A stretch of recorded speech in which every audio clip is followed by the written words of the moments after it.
اکرم صلی اللہ علیہ وسلم کے ارشاد گرامی ہے لا يستقيم ایمان عبد حتى يستقيم قلبه ولا يستقيم قلبه حتى يستقيم لسانه.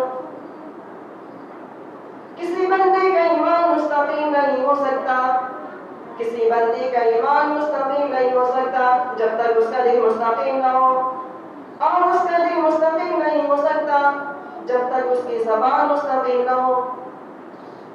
دل ایمان کا محل ہے. جی ہاں، دل جسمانی اعضاء میں اتنا اہم موضوع ہے کہ یہ ایمان کی جائے قرار اور اس کا محل ہے. اللہ تعالیٰ کا فرمان ہے وَلَكِنَّ اللَّهَ حَبَّبَ إِلَيْكُمُ الْإِيمَانَ وَزَيَّنَهُ فِي قُلُوبِكُمْ. لیکن اللہ تعالیٰ نے ایمان کو تمہارے لیے محبوب بنا دیا ہے اور اسے تمہارے دلوں میں مزین کر دیا ہے. اسی طرح باری تعالیٰ کا فرمان ہے قَالَتِ الْأَعْرَابُ آمَنَّا قُل لَّمْ تُؤْمِنُوا وَلَٰكِن قُولُوا أَسْلَمْنَا وَلَمَّا يَدْخُلِ الْإِيمَانُ فِي قُلُوبِكُمْ. دیہاتی لوگ کہتے ہیں کہ ہم ایمان لائے، آپ کہیں کہ حقیقت میں تم ابھی ایمان نہیں لائے، لیکن تم یوں کہو کہ ہم اسلام لائے اور ابھی تمہارے دلوں میں ایمان داخل نہیں ہوا. اسی طرح منافقوں کے بارے میں ارشاد فرمایا یا ایھا الرسول لا يحزنك الذين يسارعون في الكفر من الذين قالوا آمنا بأفواههم ولم تؤمن قلوبهم. اے رسول، آپ کو وہ لوگ غم زدہ نہ کریں جو کفر میں سبقت نہیں جا رہے ہیں، ان منافقوں میں سے جو زبانی طور پر یہ کہتے ہیں کہ ہم ایمان لائے جبکہ ان کے دل ایمان نہیں لائے. ان تمام آیات سے ثابت ہوا کہ دل ایمان کی اصل جائے قرار ہے. اگر دل میں ایمان داخل نہ ہو تو زبانی کلامی ایمان کا دعویٰ ہرگز کافی نہیں ہے. اگر یہ دعویٰ کافی ہوتا تو یقیناً منافقوں کو بھی کافی ہوتا، لیکن اللہ تعالیٰ نے منافقوں کو جہنم کے سب سے نچلے گانے کا مستحق قرار دیا. والعیاذ باللہ. دل اللہ تعالیٰ کی نظر کا مرکز ہے. رسول اکرم صلی اللہ علیہ وسلم کا ارشاد گرامی ہے ان اللہ لا ينظر الى صوركم واموالكم ولكن ينظر الى قلوبكم واعمالكم.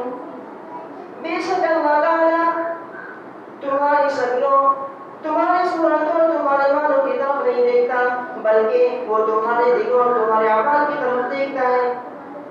لہذا میرے بھائیوں، آپ سب بھی اسی چیز کی طرف دیکھیں جس چیز کی طرف اللہ تعالیٰ دیکھتا ہے، اور اس چیز کی اصلاح کی کوشش کریں جو اللہ تعالیٰ کی نظر کا مرکز ہے. اعمال کا تفاضل دلوں کے تفاضل کے لحاظ سے ہے. جی ہاں، کئی لوگ ایک جیسا عمل کرتے ہیں لیکن ان میں سے بعض کا عمل دوسرے کے عمل سے افضل ہوتا ہے. اس کی کئی مثالیں دی جا سکتی ہیں. مثلا نماز ہے جو کئی لوگ پڑھتے ہیں لیکن ان میں سے بعض کی نماز دوسروں کی نماز سے افضل ہوتی ہے. حتیٰ کہ رسول اکرم صلی اللہ علیہ وسلم کا ارشاد ہے، ارشاد فرمایا ان الرجل لینصرف وما كتب له الا عشر صلاة تسعها ثمنها سبعها سدسها خمسها ربعها ثلثها نصفها. ایک آدمی نماز سے سلام پھیرتا ہے اور اس کے لیے اس کی نماز کا 10واں حصہ لکھا جاتا ہے، 9واں حصہ، 8واں حصہ، 7واں حصہ، 6واں حصہ، 5واں حصہ، 4واں حصہ، 3واں حصہ، آدھا حصہ. بھلے لوگوں ذرا سوچو اس کی وجہ کیا ہے. اس کی کئی وجوہات میں سے ایک وجہ یہ ہے کہ نماز کا اجر و ثواب نمازی کے دل میں پائے جانے والے خشوع و خضوع کے مطابق ہوتا ہے. کسی کے دل میں خشوع و خضوع کم تو کسی کے دل میں زیادہ ہوتا ہے، تو اسی لحاظ سے اجر و ثواب میں بھی کمی بیشی ہوتی ہے۔ اسی طرح اس کی ایک اور مثال تلاوت قرآن مجید ہے، جو کئی لوگ کرتے ہیں مگر سب کا ثواب ایک جیسا نہیں ہوتا۔ اس کی بھی کئی وجوہات میں سے ایک وجہ یہ ہے